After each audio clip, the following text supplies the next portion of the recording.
Olá pessoal, sejam bem-vindos ao Devocional da Zion Church e hoje nós vamos falar sobre alegria na adversidade. Nós sabemos o quão difícil é nós termos essa mentalidade e também essa plena confiança, porque Filipenses 4 fala: alegrai-vos sempre no Senhor. Meus pais já sempre falavam: você tem que ser alegre, se alegre sempre no Senhor. Mas vou ser sincero, quão difícil é nós nos alegrarmos em meio às adversidades. E eu queria deixar assim, para a gente começar essa nossa conversa, de que Deus é um bom pai, tá bom? Muitas vezes a gente fala assim: mas se Deus é um bom pai, por que Ele deixa eu passar por tanta adversidade, né? Então, para mim, o exemplo claro é quando você começa a aprender a nadar, ou então aprender a andar. Teu pai te coloca de pé e ele vai te segurando. Aí você dá um passo, ele te pega, né? Aí à medida que você dá o outro passo, ele vai andando para trás, né? Hoje eu não lembro de pensar assim: nossa, esse meu pai aí tá me sabotando, né? Não, eu lembro só que ele era um bom pai, o braço dele estava ali, se eu começasse a cair ele ia me pegar, e mesmo se eu caísse sentado no chão, às vezes você ia chorar, né? Mas o pai estava sempre ali. Então cada vez ele ia andando para trás. Por quê? Porque ele queria me ver andando. E não apenas isso, ele queria me ver correndo, e ele já estava esperando que eu, andando, correndo, seria um bom filho e eu me tornaria um homem um dia. E assim é o professor da natação, que ele vê ali você dando as braçadas. Eu não sei se você sabia respirar ou não, mas ele deixava, né? Então Deus é um bom pai porque ele não está vendo o agora, ele está vendo lá na frente. Então quando a gente começa a falar que a gente consegue se alegrar, a gente tem que entender que Deus é um bom pai. Outra coisa que acontece, lembre, o projeto original de Deus para mim e para você é o projeto original do Éden. Não tinha morte, não tinha dor, não tinha enfermidade, não tinha nada, mas tinha trabalho, né? Mas não tinha o suor do trabalho. Então o projeto original é esse. Então lembre-se, no projeto original não era para a gente ter nada dessas dificuldades em relação à doença, à morte, etc. Isso aconteceu por causa do meu pecado e do seu pecado. Mas Deus é tão bom que Ele providenciou Jesus. Porém, o mundo está envolto no pecado. Mas agora eu e você temos a decisão e a condição de não pecar, de andar com esse bom pai. Bom? Então, por causa do pecado vieram as enfermidades, as doenças e a morte. Por que eu estou dizendo tudo isso? Porque se a gente não começar do começo, lembrar que Ele é um bom pai, não tem como a gente começar a se alegrar nas adversidades. Não é verdade? Então, eu sempre tive esse pensamento, eu sou muito racional, eu falo que eu sou japonês, sou engenheiro, e eu penso, eu falo: Deus, o Senhor é bom pai, cuida de mim, me ajuda, me dá o que eu estou pedindo, né? Mas Deus sabe o momento certo, a hora certa. Então, debaixo desse contexto, eu quero mais uma vez declarar que em Filipenses 4:4 fala: alegrai-vos sempre no Senhor. Agora, um trecho que eu gostaria que você abrisse comigo, se você está com a sua Bíblia, você pudesse abrir, é em Romanos 5, no versículo 3. Se não, você só ouça aqui comigo, eu vou ler Romanos 5:3, fala assim: que Deus cuida de nós e Ele quer que essa graça, que a gente esteja firme na graça, nos gloriando na esperança da glória de Deus. E não somente isso, mas também nos gloriamos nas tribulações, sendo que a tribulação vai produzir perseverança, a perseverança produz experiência e a experiência produz esperança. Então, é uma sequência de coisas que vão nos fazer amadurecer na fé, nessa dependência, como a própria palavra nos ensina, até que todos nós cheguemos à estatura do varão perfeito, que é Cristo. Então, desde o momento que nós nascemos de novo, criancinhas, bebês na fé, até chegarmos nessa estatura do varão perfeito, é esse trabalho que Deus está fazendo em mim e em você. E como que a gente pode crescer, senão nas tribulações? Então, até quando nós entregamos a nossa vida ao Senhor, você precisa refletir: será que alguém falou para você: receba o Senhor porque tua vida vai ser fácil, Deus vai te ajudar em tudo, tudo vai ser uma beleza? Eu não sei onde que está isso na Bíblia, mas nós precisamos ter a plena convicção de que Deus é um bom pai. Hoje mesmo eu estava conversando com minha esposa, a gente estava vindo para esse lugar aqui, eu fico pensando, se a gente não tivesse a esperança no Senhor, a vida, do nada alguém fica doente. Do nada alguém bate no seu carro. Do nada alguma coisa quebra, alguma coisa acontece. Eu falo, meu Deus, parece até que não dá para se alegrar. E vou dizer, por um tempo na minha vida, as coisas começavam a dar certo. Eu pensava assim, eu vou até me alegrar devagar. Porque assim, qualquer hora eu me alegrar, alguma coisa errada acontece. Mas isso é um engano. Nós devemos sim nos alegrar e agradecer ao Senhor. E mais, diz que nós devemos até agradecer ao Senhor pelas tribulações, porque agora eu tenho o entendimento que são as tribulações que estão me fazendo mais fortes. E Deus, Ele está permitindo isso, porque a minha vida, eu entreguei, uma vez que eu decido viver para o Senhor, e eu sei que você também está entregando sua vida para o Senhor todos os dias, você quer fazer a vontade do Pai. E lembre, Ele é um bom Pai. Ele não quer ver ninguém sofrendo à toa, tanto que Ele entregou seu próprio Filho em nosso favor, para que nós pudéssemos ter a vida eterna. Então hoje, eu e você temos condições de ter esse entendimento e falar, graças a Deus, que eu estou vivendo o que eu estou vivendo. Às vezes a gente não entende. Por exemplo, quando a gente estava querendo ter um filho, eu e a Paula, a gente falava assim, Deus, nós queremos ter um filho. A gente estava 3 anos casados.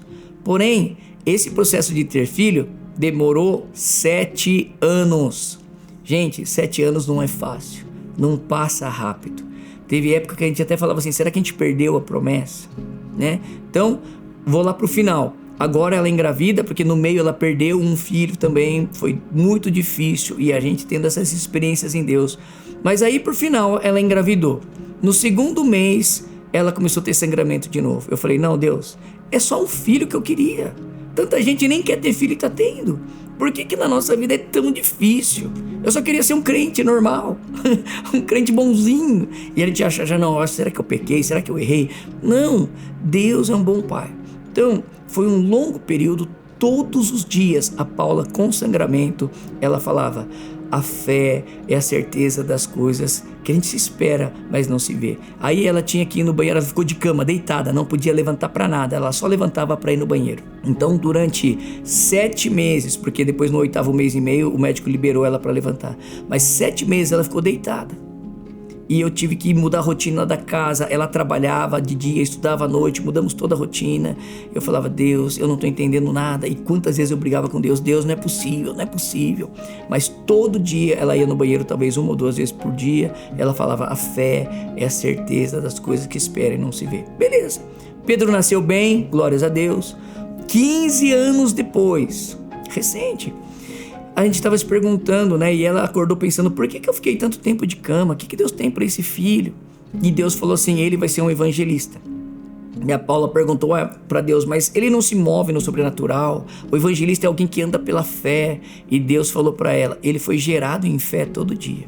Aí no final de semana seguinte, teve uma visita a um preletor, veio pregar aqui na Zion, e a gente pediu oração, a gente pediu Pedro também, e quando essa pessoa estava orando pelo Pedro, ela falou assim, Deus vai te usar com milagres e maravilhas, porque você é um homem de fé, você foi gerado em fé todo dia. E aí a gente começou a lembrar da gestação. Todo dia a Paula levantava, ia no banheiro, ela falava, ela tinha que declarar, porque ela já tinha abortado uma vez, por sangramento, e a gente foi declarando. Então, nasceu o nosso filho, Deus não está vendo um filho, Deus está vendo um propósito muito maior. Hoje, depois de 15 anos, a gente pôde entender, e tem coisas que eu não vou entender. Mas lembre-se, Deus é um bom Pai, Ele não está construindo para o hoje, Ele está construindo lá para frente. Não é para você, é para os seus filhos, seus netos, a sua descendência, porque Deus não vê filho, Deus vê nações. Olha como Deus é um bom Pai. Então, se a gente não tiver essa mentalidade do reino, de que Ele está trabalhando e essas tribulações vão nos fazer mais fortes, é por isso que você está passando o que você está passando. Mas graças a Deus que hoje nós temos o Espírito Santo de Deus, o ajudador, o consolador, aquele que nos fortalece, aquele que nos dá direção. Então, quando a gente vai lendo a Bíblia, a gente vai se lembrando dos versículos. Quantos versículos de encorajamento de que Ele é um bom Pai. Salmo 23 fala, ainda que eu ande pelo vale da sombra da morte, imagina você andando, a morte está ali. Eu oro com tantas pessoas, sabe, com doenças terríveis, eu não sei o que vai acontecer. Eu falo, vamos orar, vamos crer no milagre, porque eu creio que Deus é poderoso para fazer um milagre, mas eu creio que Deus é poderoso para nos sustentar no processo. O milagre é bom, mas sabe uma verdade? O milagre é bom, a gente conta, mas o milagre não trata aqui dentro, porque ele é bom. Agora, o que trata aqui dentro? O processo. Meus irmãos, o processo é tão duro, longos processos, e Deus vai trabalhando o nosso caráter, Deus vai trabalhando a nossa dependência, Deus vai demonstrando o amor, porque Ele é um bom Pai. Então hoje nós temos sim condições de perseverar, e mesmo que eu ande pelo vale da sombra da morte, imagina a sombra, a morte está fazendo sombra, você está vendo ela perto, não temerei mal algum, porque o Senhor está comigo. E é interessante que ele continua falando depois nesse Salmo 23, fala, porque sua vara e seu cajado me consolam. A vara é correção, o cajado é proteção, também é correção. Então enquanto ele está nos corrigindo, ele está nos protegendo, e essa dependência que nós temos do Senhor nessa situação difícil, nos faz depender dele, estar diante dele, orando, agradecendo, né? Pensa você nos piores momentos, você está lá, Deus me ajuda, Deus é só o Senhor, Deus, a gente está constantemente na presença de Deus, mas eu tenho aprendido, mesmo nas horas que a gente está alegre, feliz, com tudo bem, aprenda a permanecer na presença de Deus. Deus, muito obrigado por esse dia, Deus, muito obrigado por essa tribulação, é doideira agradecer pela tribulação, mas porque apesar disso o Senhor está comigo. Eu só quero dormir em paz. Eu passei uma temporada desempregado. Foi um momento difícil na minha vida, sabe? Eu estava endividado financeiramente, com muitos desafios, mas eu falava, Deus, eu quero que aqui dentro esteja bem, aqui esteja bem, eu quero dormir tranquilo. Sabe, em todo esse período eu descansei tranquilo. Não é porque eu estava com tudo resolvido, mas é porque eu tinha paz. Então, quando tudo ao seu redor está indo mal, mas você tem paz, essa é a paz que excede o entendimento. Você fala, eu não tenho razão para estar em paz, era para eu estar doido, desesperado, mas eu estou em paz, porque eu sei que Deus está cuidando. Mais cedo ou mais tarde vai vir uma intervenção, porque eu estou orando, eu estou jejuando, eu estou entregando todas as coisas, mas não posso ficar parado também. Levante-se, tome uma atitude, comece a ver onde eu posso melhorar, como eu posso buscar a Deus, mas como eu posso agir, como eu posso produzir algo com as minhas mãos, como eu posso produzir algo com a minha boca, como que eu posso produzir algo, eu por inteiro produzir algo, porque de novo, a alegria do Senhor é a minha força. Então, se é a força, vamos nos alegrar no Senhor. Amém? Então eu gostaria agora de orar com você e declarar nesse dia que a alegria do Senhor é a nossa força e nós vamos perseverar no meio das adversidades. Onde você estiver, abre suas mãos, feche seus olhos, vamos orar. Pai, muito obrigado, porque o Senhor é um bom Pai. Eu quero declarar mais uma vez que o Senhor é um bom Pai. Em Mateus 7 fala que mesmo nós que pensamos que somos bons pais, damos coisas boas aos nossos filhos, quanto mais o Senhor não nos dará boas coisas, tem nos dado o Espírito Santo, porque o Senhor é um bom Pai. Deus, perdoa-nos pela nossa falta de dependência, falta de confiança, perdoa-nos tantas vezes nós estamos pensando que nós podemos fazer algo porque o Senhor não intervém no meio das adversidades. Perdoa-nos, Senhor, porque o Senhor está ao nosso lado com o braço estendido. Aliás, nós estamos no seu colo, Pai. Por isso, nesta hora eu quero abençoar cada um dos nossos ouvintes agora, que eles possam receber da tua paz, que excede todo entendimento, que eles recebam a revelação de que o Senhor é um bom Pai, que está cuidando de todas essas coisas, e nós entregamos todas as tribulações, as adversidades da vida diante do Senhor, para que nós possamos crescer com entendimento de que o Senhor é um bom Pai, e o Senhor está trazendo crescimento, maturidade para cada um de nós. Muito obrigado, Pai, que o Senhor abençoe cada família, esse lar agora, Senhor Deus, em nome de Jesus. Vem com a tua presença, que nós possamos sair daqui animados, encorajados, porque o Senhor é um bom Pai e nós podemos sim nos alegrar no meio da adversidade, no meio da tribulação, porque o Senhor está conosco. Muito obrigado, em nome de Jesus, amém e amém.